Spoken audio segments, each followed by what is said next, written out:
Hello, everyone, and welcome back to another Babbling Irons match review with myself and Sloth. 1-1 draw against Brentford. Not the worst result in the world, Sloth, but we're going to get into why we feel like it was definitely 2 points that we lost rather than a point gain from a losing position. And yeah, we're going to break down the analysis tactically, look into the insights of the game and what we can take away from the 1-1 draw against Brentford. So if you do enjoy the video, make sure to leave a like and subscribe, as that massively helps us out. And yeah, let's go in with just the lineups to start with, Sloth. Obviously, this was how we approached the game. We predicted that would be the back five and midfield three. And then, yeah, obviously, the one surprise was probably Antonio coming back in at striker and Somerville making way. And Kudus would back out on that left-hand side. With Brentford, it was difficult to predict their lineup. But again, it wasn't really a 4-3-3. They at times played a back five. They played a 4-4-2. It was quite fluid with how they were changing their positions up. But we identified players that were going to be the issue for us. We identified how we could get a Brentford in our preview show, and it kind of did come into fruition, which we're going to get into as well. Just a holistic overview at the statistics of the game. 57% to Brentford, possession-wise, us 43. Expected goals of 0.99 to their 0.37. We had 19 shots to their 8, only 3 on target for each team. One big chance each, and we took our big chance, but they missed one of their big chances. And you can see there, they almost over 100 more accurate passes, and yeah, just one more corner than us. But Sloth, what did we say in the preview? We said we have to be switched on from the start, and we cannot let Mbemo get into a shooting range because he's got the technical ability to hurt you no matter what. So, yeah, completely irrelevant to what I'm going into, but let's start with the first highlight of the game. I bet you're thinking, why are you showing me a picture of kickoff? And that's because their first action actually came from kickoff. And there were a few things in the build up to this goal that could have absolutely been dealt better with West Ham. The first one, we actually deal with really well. Kilman wins the initial header from their goal kick, and then you need to react. The second duel, we lose. Kudus loses this one-on-one. Paqueta also comes steaming out, trying to pick up the ball, but just doesn't get anywhere near it. So then he's out of position. And then you're thinking, okay, in this position anyway, this is okay. We're all right here. We're kind of set. We've got Souček and Guido in the middle. Emerson just needs to stay on Sharda and not let him turn him on the outside. However, that's exactly what he does. The first battle Emerson has, he loses. And we said that Emerson's going to be a key player for us in this game if we're going to get success defensively and going forwards. First battle he loses, lets the ball come into the box. However, we do then deal with that ball outside. It then comes back in from the left-hand side. So again, we're trying to be set. A lot of early pressure from Brentford, which we said we would need to expect, especially after their fast start against Spurs last week, where they scored. Ball comes into the box. This is where the offside potentially was, which we'll touch on in a second. But Emerson, again, very, very slow. So he allows Sharda to take a touch. It bounces, and then he plays the ball in. Emerson's kind of just standing off, and he did it throughout the first half, to be honest. So not only did he allow Sharda to get past him for this initial phase, but he also doesn't get close enough in this action as well. And then if we move it forwards one frame, it comes out here. Todibo, again, does his job, wins the aerial duel really well, hits it to the side. But in the top of your screen here, you can see Wan-Bissaka 32 seconds into the game. We've said his concentration is an issue. 32 seconds in the game is when you have to be switched on as a defender, and he's static and he doesn't see the run on his blind side of his shoulder. You can see that the Brentford player at the top of your screen is already making a move inside, and Wan-Bissaka is almost static, looking at the ball watching, to be honest. That's exactly what he's doing. And Mbemo in the middle, we said you cannot give players like that time in the middle of the box, and he's completely unmarked. And it's come from because Paqueta's run out to the left-hand side and he hasn't then gone back into it. Guido's in the central position, which I don't mind, but Paqueta really should be closer to Mbemo here. He doesn't. He stays away from him, which you can see the distance between Mbemo and Paqueta here. Wan-Bissaka's been beat to the ball because he was caught ball watching, and then the ball comes into Mbemo, and he has all the time in the world. And to be fair, it's a fantastic finish. However, defensively, you can see there's 4 or 5 mistakes in that from West Ham in the opening 35 seconds of the match. What were your thoughts, Sloth? I know I've kind of opened this this review show, but what were your thoughts when that goal went in? Because to be honest, I just laughed. Yeah, I think it's probably it was going to happen, wasn't it? It's West Ham, and Brentford are on this.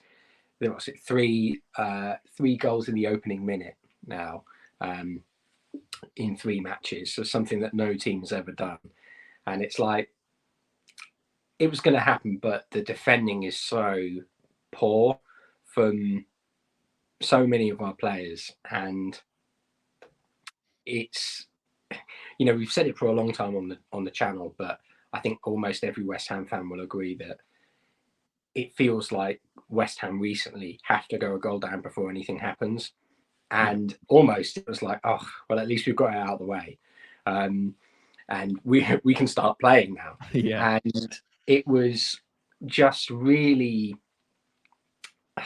as you know, you want someone to take charge, and I think, you know, people are criticizing Bowen's captaincy, but I think this is something that comes from lack of leaders on the pitch in general. And if there was a figure like that who just goes, right, is shouting at Paqueta to get closer, or is commanding more, that first goal, you know, although it's a fantastic strike, the chances of it happening are lessened. It doesn't happen. It does not happen. Yeah. I don't know. It's a great goal. So whenever there's a great goal, I always kind of think, if a player, it's can a good do that, finish, but like as we said, the amount of components that went into Mbeumo actually getting the ball in that position was crazy. I mean, first we win the first initial duel with Kilman. He does that great. Kudus then loses his 1v1 battle. Paqueta goes storming out. Emerson gets beat way too easy by Sharda on the outside. And then again, he's not close enough to Sharda. Again, element of whether it was offside or not in that build-up, but there's still enough time for us to react from that point because Todibo wins the header out. Wan-Bissaka's caught ball watching. And then again, Mbeumo's got 5, 6, 7 seconds just unmarked in the middle of the box. So great finish. We said, look, Mbeumo's technical ability, if you give him chances like that, he's going to take it. And he did. That was probably his only real chance of the game in the 90-minute period. So it's frustrating. Like you say, it was almost like you have the goal that goes against you and you're like, right, now West Ham can start playing, because it just seems to be a recurring theme, whether that's at home, whether that's away. We're just conceding early goal after early goal after early goal, and we're not alive to these situations. And second half, we come out a lot more stronger. But what did you make of the offside, Sloth? I know we'll touch on it because it's important.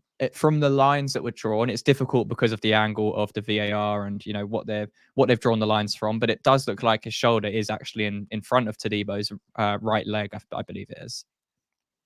It's incredibly frustrating because it feels like there's no consistency with offside. There's no sort of clear agenda of well, I say clear agenda. There's the letter of the law, but there's no clear application and consistency with the application. And if you're going to go by, is it his arm, or is it just a small part of his body that's offside? Well, no, his shoulder is involved. He can get his chest on the end of it if you're allowing that to go.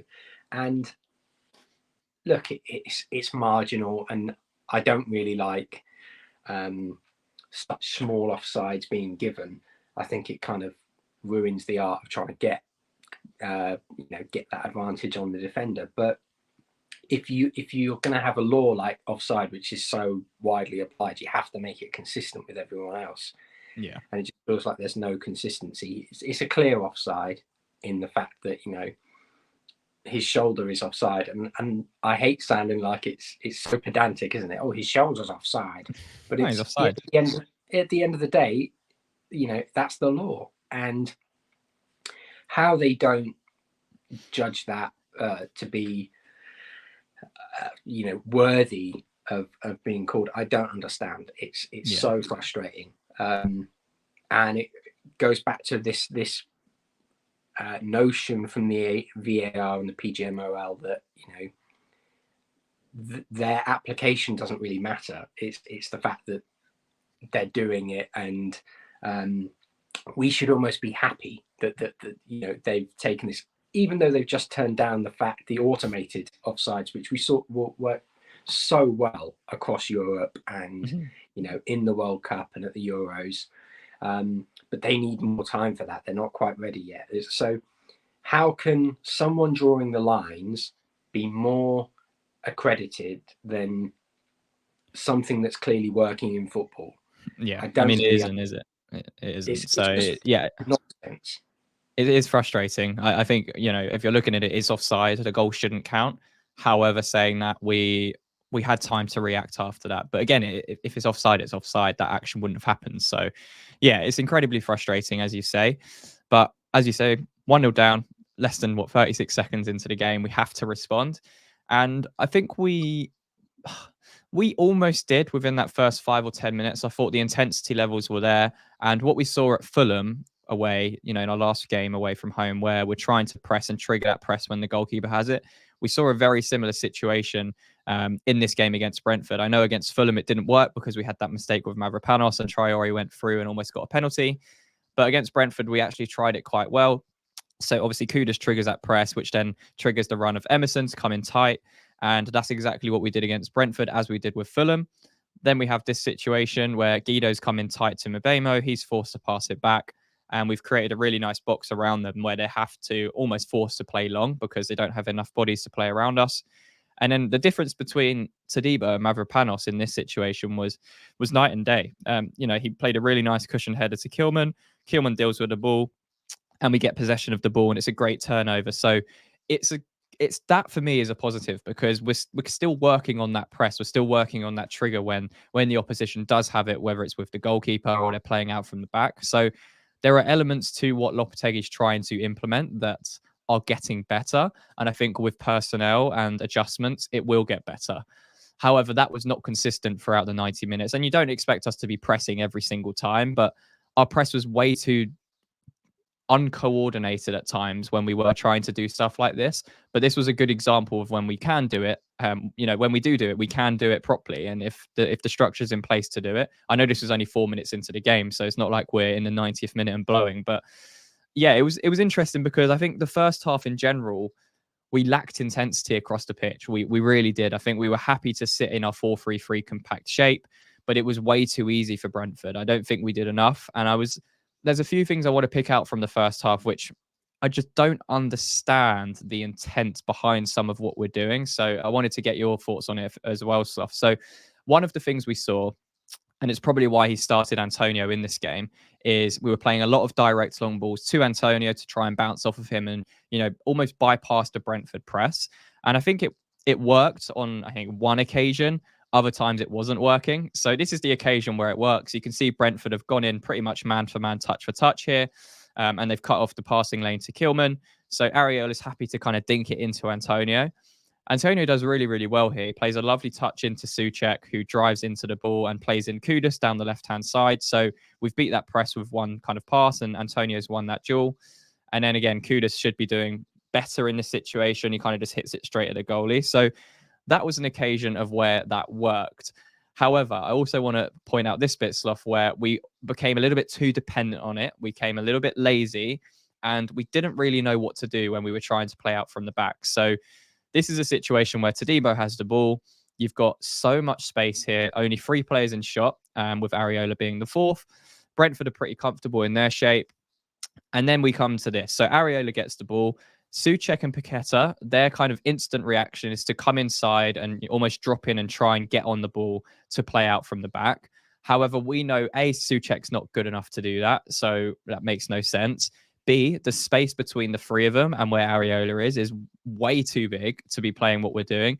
And C, it's not like it's almost a reaction to Areola getting the ball. It's not something that's been created on purpose. So it's like Areola gets the ball. Oh, Paqueta, I need to sprint into that space and try and get on the ball and try and compensate for what's happening.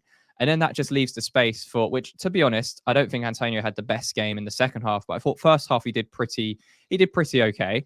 And I did feel a little bit bad for him because he became very isolated like this. And he was almost forced to win every situation like this, if possible.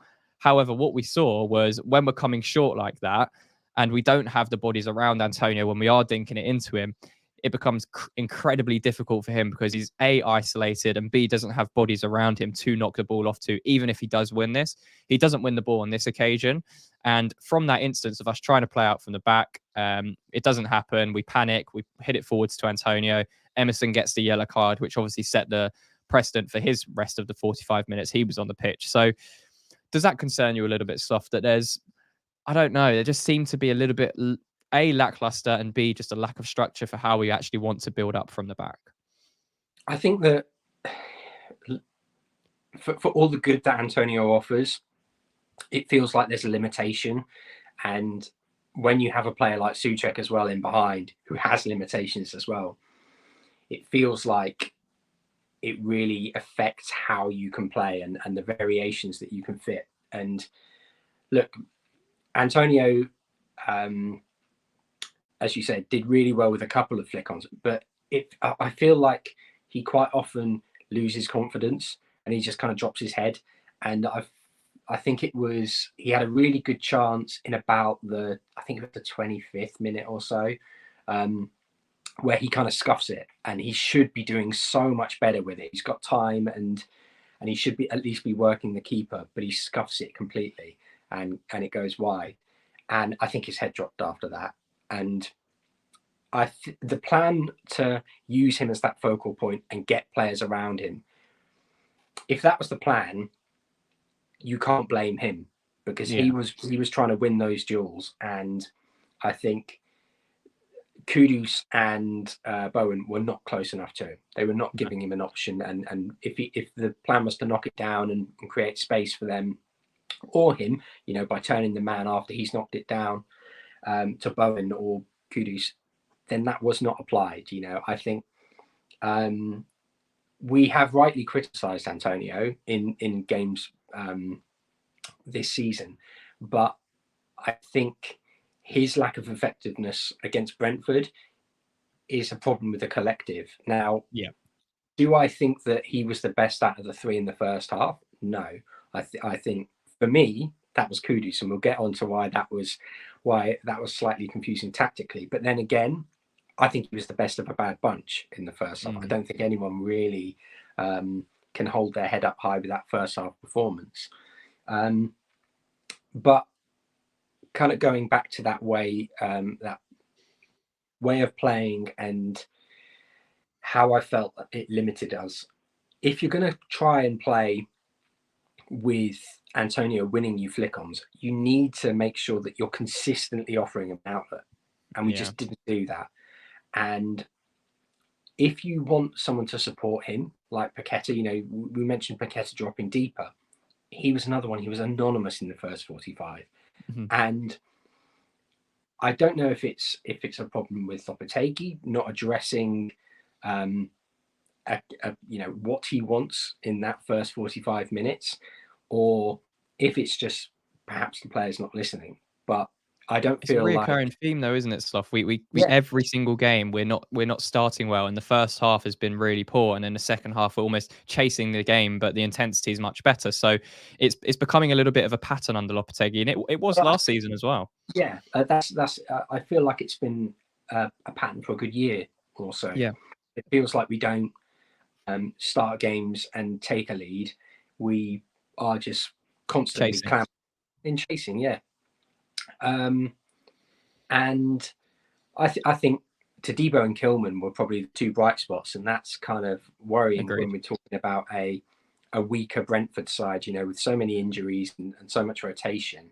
I think that we've kind of gone in the frustration of the result yesterday. And a point away at Brentford, a place we're never really, we've not won, is a positive result on the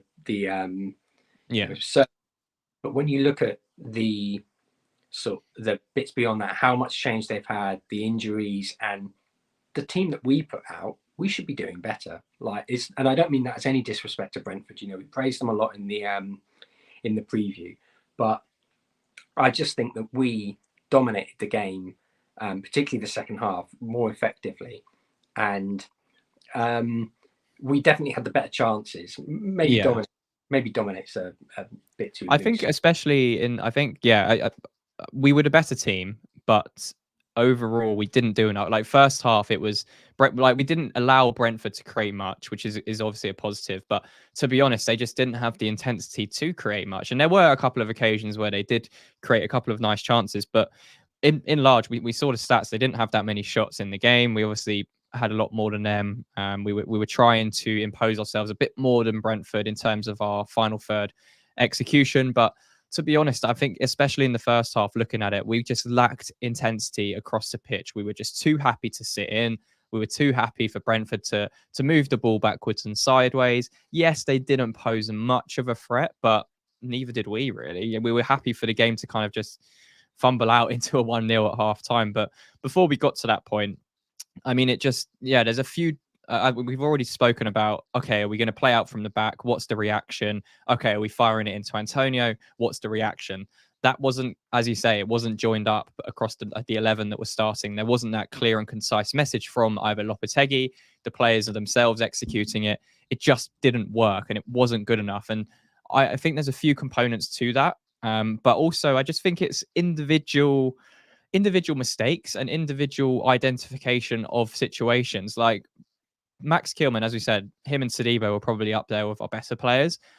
However, it comes down to decision making. So in this instance, again, I want to get your opinions on it, Slough. But for me, I don't think Kilman should do this. So we've seen Kilman hit fantastic diags since he's come to West Ham.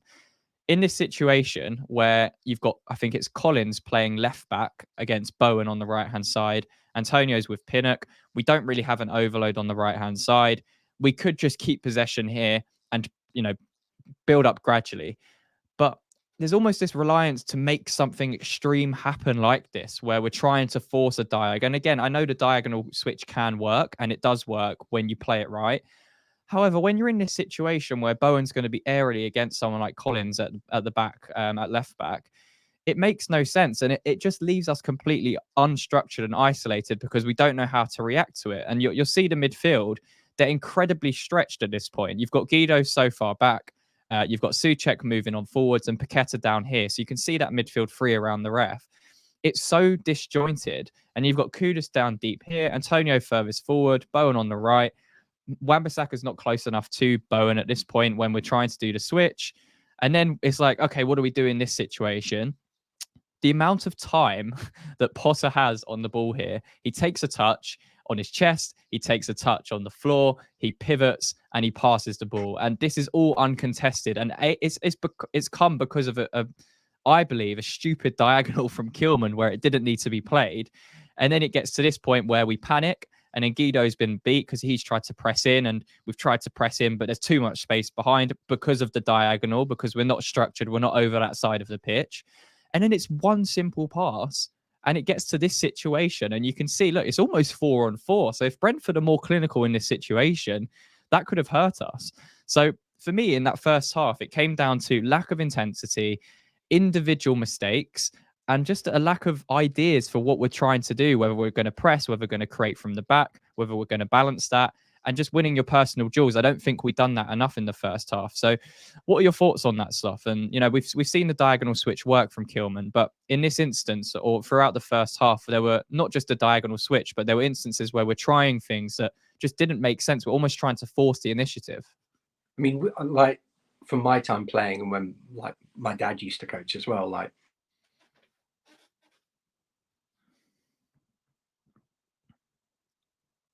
understand why you need to play that. It's you're not impressed. It's not a case of you're trying to gain advantage from something that you don't have any options around you. You've got players unmarked in front of you. You can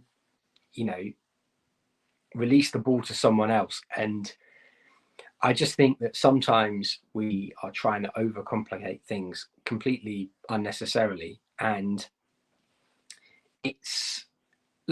Kilman, he can play those diagonal balls, but when you've got Collins, who's 6'3", and Bowen, who is under 6 foot, then you've got to be realistic about it. It's got to be a 10 out of 10 pass to beat that player. Yeah. And I thought that some of the decision making felt like it was more to impress than to be effective. And I think where we excelled last season, particularly on that left-hand side, was with great little passages of play and, little 1-2s, triangles.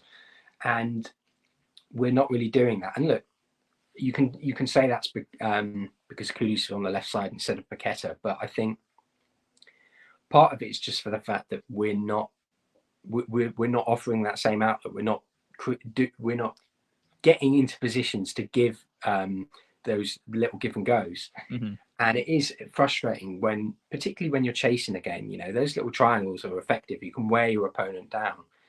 And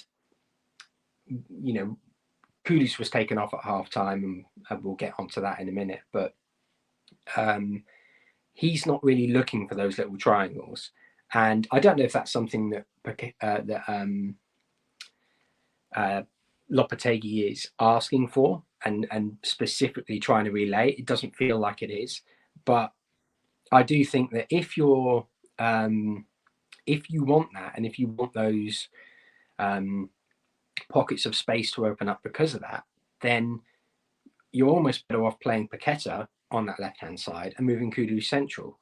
It doesn't really feel like we've moved away from relying on moments, like we did under David Moyes, where we're waiting for players to create and waiting for a moment of brilliance that, whether that's a cross-field ball that's straight to the feet or whatever.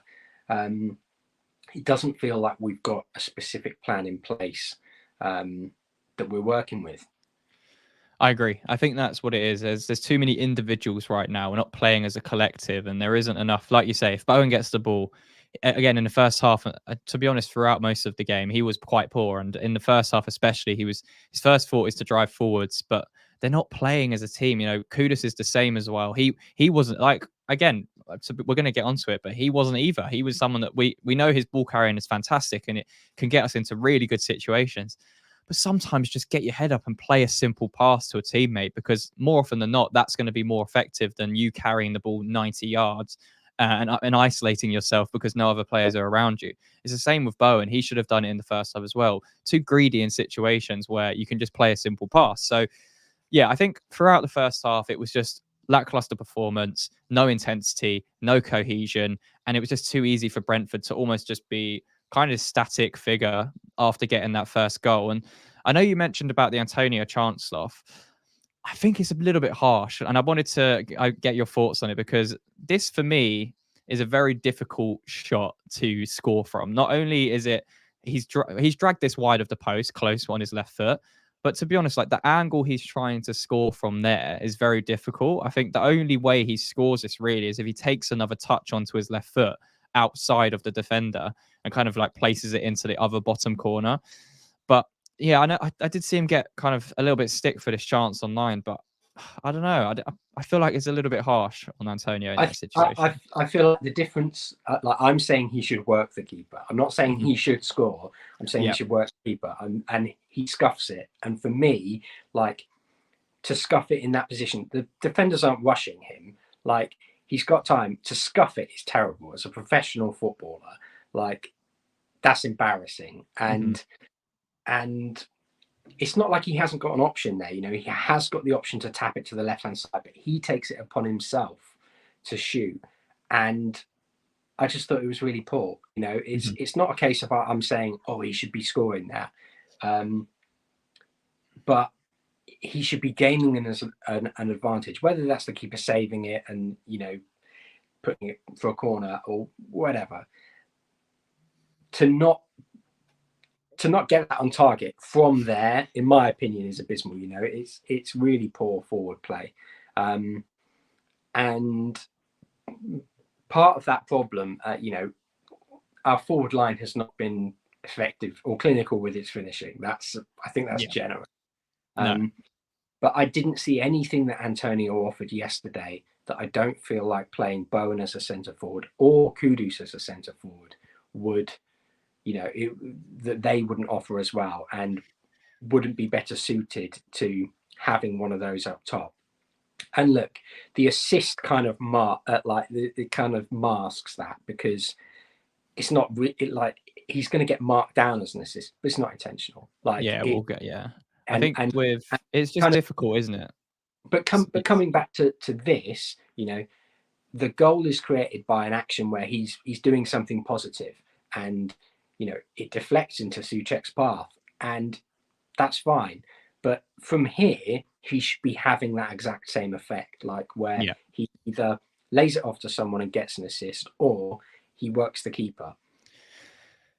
For me, that is so poor.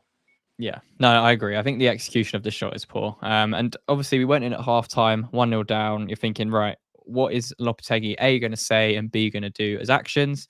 He decides to make a double switch. Emerson comes off after being on a booking, and to be honest, he had a really poor half. And Wan-Bissaka goes left back. Mavropanos comes in at right back, interestingly, over Kufal. And one surprise, which I think most people were very surprised at, is Mo Kudus coming off for Carlos Soler, and Soler almost playing on the left-hand side. It looked like we moved into more of a 4-4-2 at times in the second half. And yeah, Soler, to be honest, I thought he did all right when he came on. But what were your thoughts on that substitution when you've got someone like, if you are going to take Kudus off, you've got someone like Somerville, who's an out-and-out left winger, to come into his place? And we already saw he put in a fantastic performance at Anfield. And also Mavropanos coming in at right back for Kufal instead of Kufal. Confusing. Very confusing. Like, look, there's a reason he's a Premier League manager and I'm sat on YouTube. Like, I'm not saying for a second that I know better than him. That's not what this channel's about. Yeah. But it's very confusing for me to see when a player has been so ineffective in the first half. Well, if that's what you're looking at for Kudus coming off, he's been ineffective, or his decision making isn't how you want to play, isn't a team player, as is being thrown around on social media. I don't agree with that, but I think all three of them were selfish at times, and I don't understand how you look at that attacking three, and instead of taking Antonio off, or even Bowen, I thought Bowen was poor in the first half. Yeah. You go for Kudus, and I think he would have offered a lot more playing centrally. And perhaps you put Antonio left wing, or you put Somerville on the left wing spot and just kind of double down on pace, because it's not like Somerville doesn't offer work rate. I appreciate it's a change of tactics, and it's something that we're looking for versatility and ways that we can play. So maybe that's what he's got in mind. But that was a strange decision for me, and one that I don't really understand, because I thought he was the brightest of the three in the first half. I got a bit of criticism for saying that. I stand by it, because I don't know how you can watch that and say that Bowen or Antonio had a better half. Yeah, I think for Kudus, it just comes down to it. He's just not a left winger. I've said it 4 times this season. I think just stop playing him on the left wing. But this is what's frustrating, if you're saying like, oh, you've had a poor performance in a position you don't play, look at him in the second half and go, adjust it. You've got to show me why you should play centrally. You know what? I'm going to take a big chance. I'm going to take Antonio off. You're going to go up top. Show me why you should be playing centrally. And you can put Antonio left wing. Whatever you feel is the the best decision in that situation. But I thought Soler looked quite bright when he came on, but I don't feel like he offered anything that Somerville wouldn't have offered. He's a pretty player, isn't he? Someone that will keep the ball, keep it nice and tidy. But when you're actually looking for, say, an impact like a Bowen or Kudus to make, he doesn't. Well, so far he hasn't really offered that. Again, it's way too early to judge him or write him off. But as you say, he's not someone that's rapid, that can go outside a player. So bringing him on for that left hand side, it's almost when you have a player like Fornals on the left hand side, you're nullifying their strengths. And it almost was like, right, we're going to take Kudus off because playing him on the left isn't working and it's nullifying his strengths. And then we're going to bring on Soler at left wing, but that's also going to nullify what his strengths are as a player. So for me, it didn't make sense. I think Mavropanos coming in at right back was fine. I was happy to see that, because it gave us a little bit more structure when we were trying to get forwards. I think it allowed Wan-Bissaka to get forwards a little bit more as well, because Mavropanos almost sat in and acted as that back three when we didn't lose the ball in turnovers. And yeah, Wan-Bissaka was just allowed to go forwards a bit more, and he actually had a much better half on the left hand side than he did the right. But it was just I think the biggest difference, regardless of what changed at half time, was the intensity of the players. We came out second half with a real intensity to actually get a goal and almost suffocate Brentford. And that is how our goal came, Sloth. And again, we spoke about individual battles in the first half, and winning your duels was something we didn't do. And it was, it was way too easy for Brentford. We kind of stepped that up in the first half of the second half. And, Paqueta deserves a lot of credit for it because, 8 minutes into the second half, Mubemo tries to take him on. Paqueta goes over and he wins the duel. He just shifts him off the ball and drives into the center of the pitch like this. And then, as you say, Bowen did not have a great game. But when you've got a player like Bowen who can create a moment like this, it is very, very important that they stay on the pitch. And it's why I probably would have kept Kudus on the pitch as well, because he's a player that can make something like that happen. However, Paqueta drifts in. Bowen picks up a really nice space on the half turn between the midfield line. He gets the ball, plays one touch straight into Souček, runs around the back of that midfielder. Souček plays a one-time pass back into the feet of Bowen, which is really nice. Bowen then plays a fantastic back heel into Souček again. So we spoke about that 1 and 2 touch intensity that we lacked in the first half. Immediately we saw it in the second half. And again, you're not thinking there's much danger here. Look, Brentford have 1, 2, 3, 4, 5, 6, 7, 9 players around our three. But it's the intensity that causes these issues for Brentford. Because if you're moving with the ball and without the ball, it is a lot more effective than one player just carrying the ball 50 or 60 yards. So these intricate passes, we have to do more because it causes issues for defenses because you turn over and you can run off the back of players. And it's just a lot easier to defend someone that's running at you when you're already in your structure rather than playing 1-2 touch passes. So then that gets played back to Antonio. And as we saw, Antonio pelts it into the top right-hand corner and we make it 1-1. I'm joking, of course. He absolutely scuffs it. And Souček's alive to the situation, probably expecting it to happen. And to be fair to Souček, a fantastic finish. He's on the side here and he uses his left foot to just kind of caress it past the goalkeeper. And it's a fantastic finish. So it's funny what a little bit of intensity and injection of pace can do to something slough like that, isn't it? And it just goes to show we can do it. It's just not done enough, and it shouldn't be a reaction to going 1-0 down in the first half. So what did you make of that goal and kind of the opening to the second half? I think it's incredibly frustrating, as you say, because it's like we finally woke up. Mm-hmm. And I was very critical of Paqueta in the first half. I thought he was really poor. He looked like he didn't want to be there, to be honest. It was really frustrating to watch. And second half, he completely woke up and he got into the game more. And, I think Owen does a fantastic bit of skill to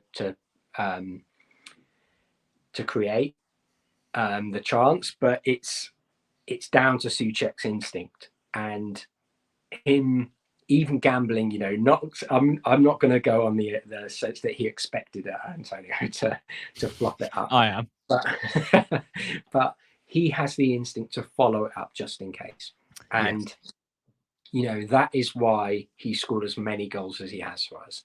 And I got a bit of flack for saying that I think he should start and feature in the midfield. Well, he is now, I think he's shown exactly why he deserves to start and, for me, stay at the club. He pops up with these incredibly important goals, and it's something that I don't think many midfielders can replace. And yeah, he's not the most technically sound, but he will give you 100% and he will battle for almost everything. So It's not a pretty goal. There are pretty elements leading up to it. And I think, as I mentioned, Paqueta and Bowen are two players in that second half that I think really changed from their performance-wise. Yeah. And I think this was pretty much right before Antonio started blowing out his backside. I think he had absolutely gone after 10 minutes or so after this.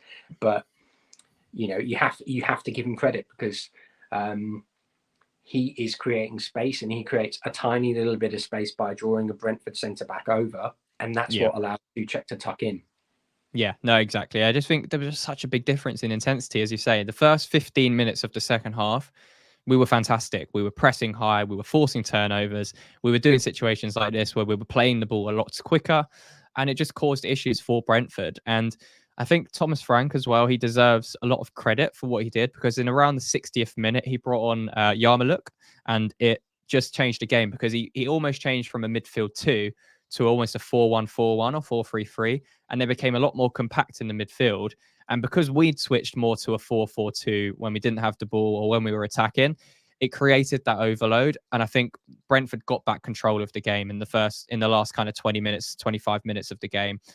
As you say, I think we started to run out of steam, and a lot of that came through Antonio. You know, he was in the first half often the focal point to try and play out of. I think he won 3 out of 8 aerial duels, which isn't too bad, to be honest, when you're a solo striker that's being pumped balls into what you're doing, and you've got no one really around you. So I actually think he did okay in the first half. In the second half, as you say, after that goal, completely blown out his backside. Should have been taken off way before that. I think we had Danny Ings and Somerville waiting to come on for about 10 minutes, 15 minutes, which... Yeah, I think it was 12. Like, it was Yeah, really, really long time. So I mean, that was frustrating. But look, it comes down to, I don't think we did enough in the second half to go on and win the game. I think we had moments where we could have. There was a moment in the second half where Bowen got the ball and should have just, what he normally does is cut inside and shoot. He tried to pass it. And yeah, there were a few moments like that where we could have won the game. And I think if we had that intensity or continued with the intensity, we would have. And I don't think taking Paqueta off at the time he did was the right call.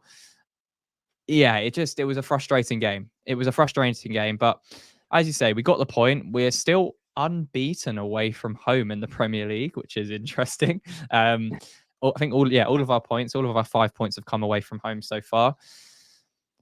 What do you make of the points, Sloth, in summary? Because I think we both said off air before this, we're frustrated we haven't got 3 points in a game where Brentford were severely weakened with the number of injuries they had, and they weren't particularly impressive at all. We just kind of allowed them to lull through that first half with the early goal, and they didn't really create much after that. So, yeah, what are your thoughts on that point and, going into the Ipswich game next week?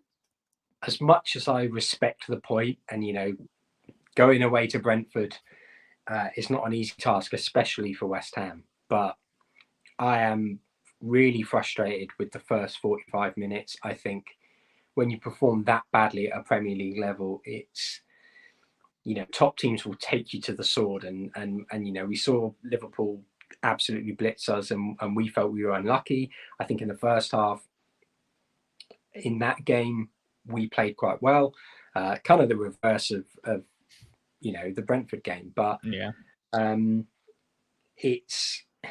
it doesn't seem that we ever get a full 90 minutes of West Ham playing well. It's either moments or just kind of when we decide to try and turn it on. And I'm very disappointed. I think some of the tactical changes were head scratchers. I thought Mavropanos, when he came on, he's played right back a lot for Stuttgart, had to cover there, and I think he showed why they played him there. I thought he looked very solid at right back. The only thing was he was so one-footed that there were times when he could play it inside with his left that he just kind of chose to go back.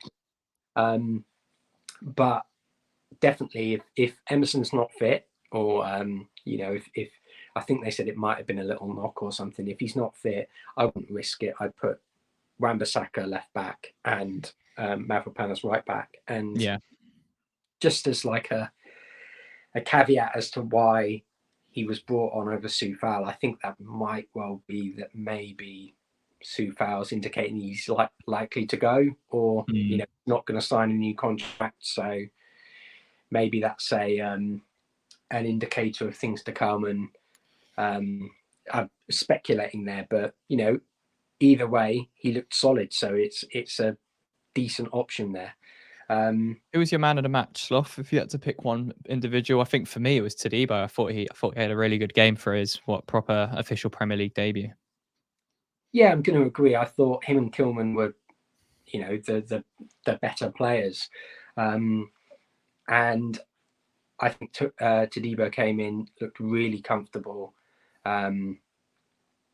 He didn't do anything that I think was particularly outstanding, but he did his job, and he looked really comfortable doing so. So for me, I think he was the best of a average bunch, maybe, but yeah, I was impressed, and there's definitely the foundations for a great centre back pair in there. Yeah, no, I completely agree. I think the best of an average bunch is definitely the headline of this man of the match award for this week for Todibo. But yeah, he done well. He done well when he came in, and he just offered a little bit more assurance on the ball. And yeah, I thought aerially he did it better than I thought he would. So yeah, I think he did well.